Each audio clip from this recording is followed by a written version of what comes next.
Charlie the Chipmunk by Byers. This book is dedicated to Charlie Strickler. Charlie is one of the sweetest girls I've got to know this year in child development. I wrote this book for her as a reminder to always do the right thing. She inspired me to write this children's book. Copyright 2017. On a bright and beautiful summer day, a mother chipmunk begins to gather food for the winter. "Where on earth is Charlie?" said Mother Chipmunk. "She's probably staying in the tree," explained Papa Chipmunk. "Why is she being so lazy?" "Charlie," her mother called, "it's time to help your father and I with collecting food for the winter." Charlie the Chipmunk then replied, "Mother, I am so tired. I will later." "I will never leave this tree," Charlie exclaimed to herself after her mother had left. "I am too tired and too lazy to leave this cozy tree." Many weeks passed, but still no sign of Charlie the Chipmunk. Even her mother tried to get her up from the tree, but nothing would get her out.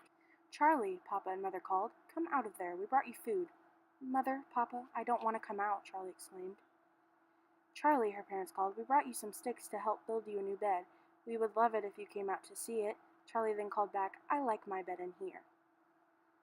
"Charlie, we brought you the biggest flower we could find. Could you please come out?" Mother and Papa Chipmunk pleaded. "Like I said before, I don't want to," said Charlie.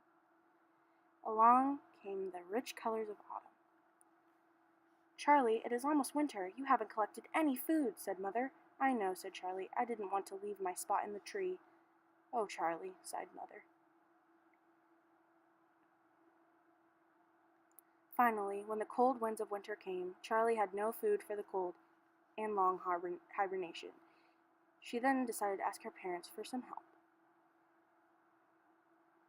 "Mother, Papa," Charlie said, "I was wrong about not helping out with collecting food for the winter.